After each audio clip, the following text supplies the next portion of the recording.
October is Cancer Awareness Month, and my next guest is a formidable radio journalist whose life was put on a tailspin when he was diagnosed with stage 4 cancer a year ago. Not only has he lived to tell the story, but he's using his influence to raise awareness about cancer.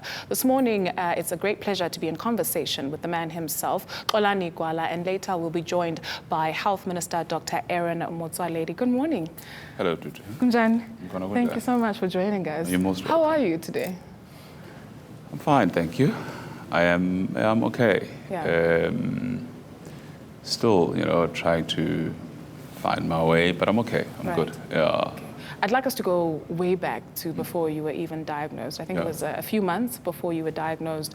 You ran the London Marathon. It was in April last year. Right. And at the time, how were you feeling? Like, No, it was was anything just amiss, or you were great? No, it was perfect. I was really, and I had a beautiful race. And remember that before I actually ran the race, I did a lot of marathons here preparing for that one. And to be honest, I was the fittest I've ever been when I went to London. So there wasn't anything. I wasn't ill at all. Right. And fast forward to September when you did. It actually started in August. So August, then I started feeling fever. It was fever, essentially. 1 minute I'm cold, the next minute I'm hot, and at work they thought, you know what, you've been working too hard. You had London Marathon preparing for that. Maybe you need 2 weeks off. And I took 2 weeks off. I was with the doctors up and down, checking what's going on. And the GP was like, no, you're going to be okay. It's just fever. No, but it went on until one day my wife was coming back from abroad, and it was a Sunday. I picked her up at the airport, and she looked at me and like, no, you're very ill. You need to go to hospital, and you need to go to hospital now. It was a Sunday. And when I got there, they put me in isolation, and the following morning started doing the scans. By the evening, Monday, they came to my ward and like, we went looking for this, but This is what we found. yeah, this is what we found. And when the doctor said those words, what went on in your mind? It goes blank actually. You remember cancer, but you don't really remember the entire story, because after that, it's like, you go blank. Especially because, and the doctors, I suppose she was a specialist. She was smart about it. She said cancer, but then instead of saying advanced, she used terminology like metastasis, which means that it has spread, but I didn't know what that meant. But afterwards then you learn that actually what she meant was that it has spread to other organs of the body, so it is advanced. Sure. So at a time you don't quite comprehend what it all means. So not only are you dealing with news that you've got cancer, but it's progressed to such a level. And what did that mean? What followed immediately after that?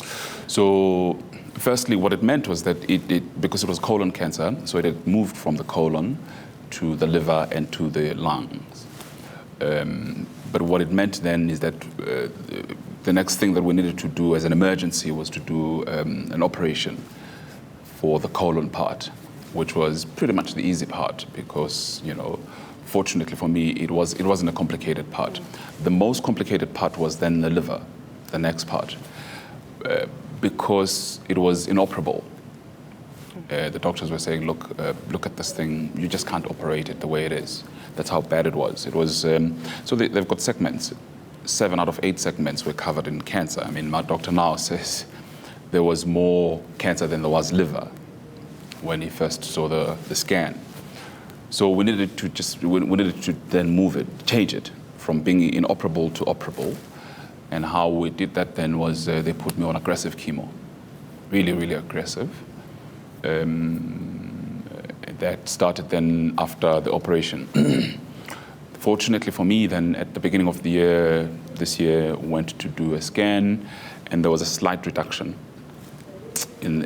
slight shrinkage in the cancer that was in the liver. And then I started going to surgeons, then saying, okay, in fact, he booked 2 surgeons, went to the one, and the one said, hey, you know what, there's absolutely nothing I can do with this at the moment. Please go and take some more chemo. And the other one, Thomas Marumo, said to me, it's very complicated, but I think I can come up with a plan. Give me about 2 weeks. So the first doctor was just like, this I was like, no, this is too much. And you sought a second opinion. Yeah. The importance of second opinion. It is very important. Fortunately for me, my oncologist anyway had booked both. Okay. And so I went to the one. The one says, sorry, just go back, take some chemo, maybe things will be okay. I don't know, I can't guarantee. The other one then, Thomas Marumo, says, look, it is very complicated, but give me 2 weeks, I may come up with a plan. And he came up with a plan. And he operated my liver twice. He said 2 stages, operated it twice, and you know. I'm curious, before you found out that you had cancer, we always hear the term cancer when someone has cancer, but we really don't know what it's about. Hey, did you know? No, I knew absolutely nothing. And you know, it's ironic because I think 2 months before, maybe 2 or 3 months before, you know, at 702 we have programs with different companies where we, acts of kindness, we go to communities and we donate stuff, etc. We had been to Reicher Park and we had visited people, a group of ladies who help cancer patients. And it actually was the first time that I saw a cancer patient.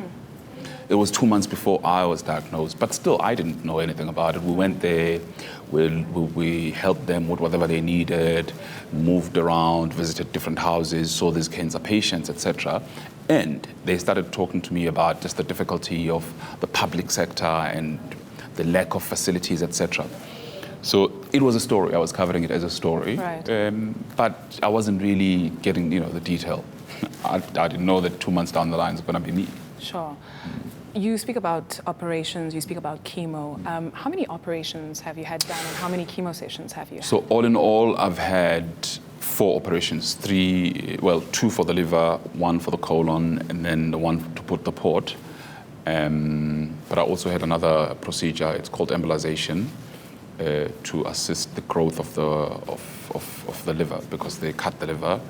So what they do is, the liver is the only organ that regenerates. So they cut it and it kind of grows back again. So in order to assist it, they have a process called embolization. And then chemo, I had 12 initially before the operation. But now I'm on maintenance chemo, which is much lighter than the one I had before. So what does maintenance chemo mean? Maintenance chemo essentially is just to make sure that it's monitoring. It's monitoring, making sure that nothing new grows, hopefully. And then we're going to do a scan. The scan then will tell us what's going on. But I mean, it's that critical period where you're just monitoring that nothing new grows. And even if there was, let's say, microscopic cancer that remained in the liver or elsewhere, that chemo then takes care of it. Right. You spoke a little bit earlier on about how brutal chemo is. Yeah. Perhaps walk us through a typical day when you wake up in the morning and you have to go for chemo. What happens? Oh, no, it is hard. It really is. It's brutal.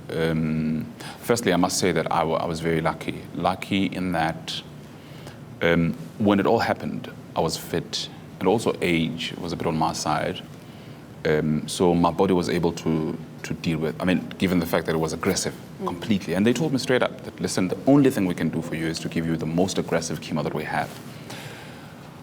But had it not been for the fitness and the age, I don't know how I would have coped. And I've seen people who just midway through chemo say, listen, I'm just giving up because this thing is so bad. It's just so bad. Because how it works is that it's meant to attack the cancer cells, but chemo doesn't choose. It hits all the cells in your body. So it doesn't isolate the ones that have cancer only. But in terms of so that's how it then debilitates people. It really, a lot of people, nausea, people sleep for 3 days in a row, people do all sorts of things. No, it is rough. It is rough. The problem with it is that it's not always guaranteed that you will respond. Sure. Yeah. Some people respond, some people don't. I was really lucky that I responded. And the cancer in the liver shrunk a little bit and I was able then to be operated.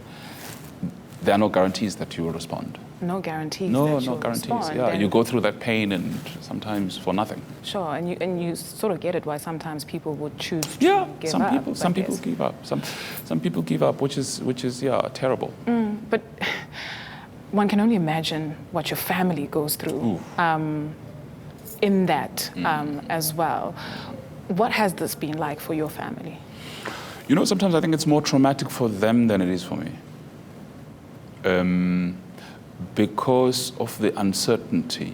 Because when it's you going through it, sometimes you reconcile your mind with the possibility that you may die, right? But when it's your family watching you in that position, I suppose it's extremely difficult. It's extremely difficult. It's traumatic. But also even after, now,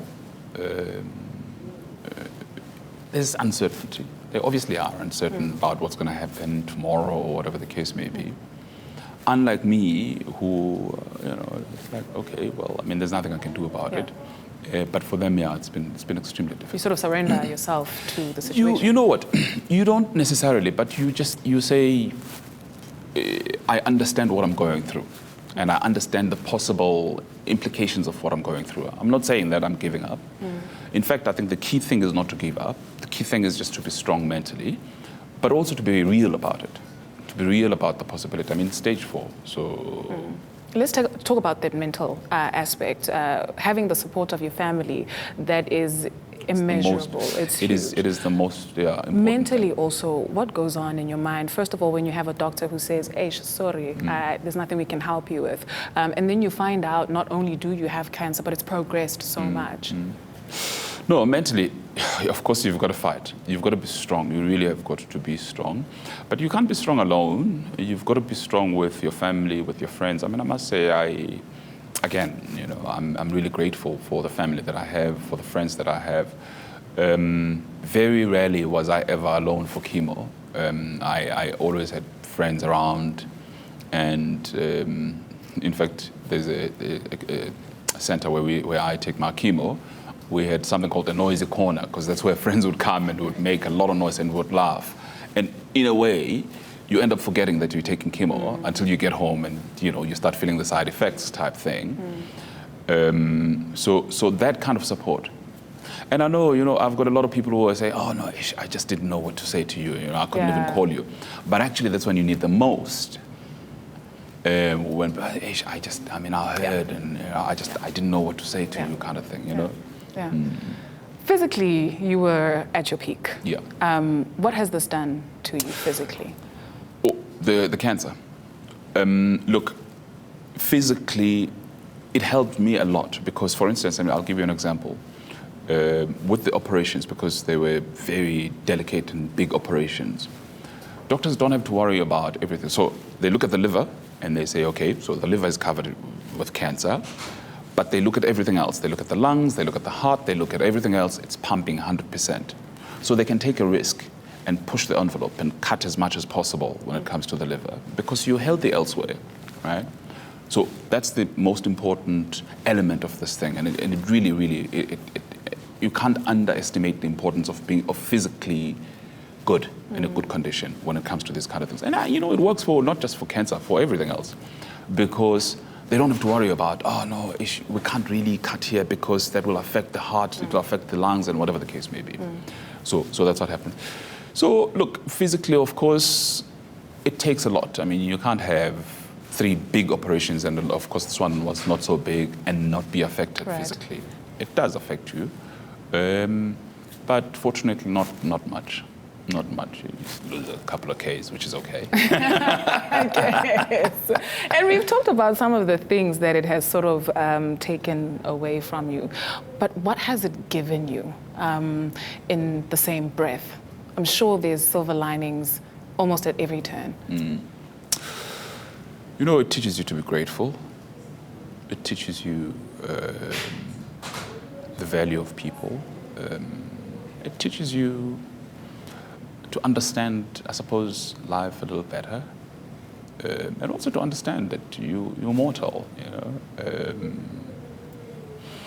it doesn't happen overnight. And, you know, it's a process, and you keep on learning, you grow. But it does, you know, I suppose, silver lining. I mean, I'm not, you know, not sure whether I'd call it silver lining necessarily, but it teaches you to be grateful for every single day. And we take things for granted. And how? We take things for granted.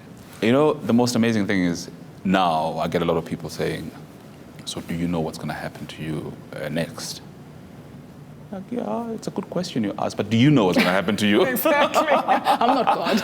I don't know. But do you understand where that comes from? I know. But the reality is, it shows how we take things for granted. That because I have cancer, I should worry more about what's going to happen to me. But because you don't have it, you don't have to worry. But the reality is that anything that can happen to me can happen to you too. 100%. You know what I mean? So you start thinking about all of those things. Yeah. We'll talk more about this when we come back from the break. I'm joined in studio by formidable, I can't even speak, journalist Xolani Gwala. After the break, we'll be joined as well by the Health Minister, Dr. Aaron Motsoaledi. Do stay with us.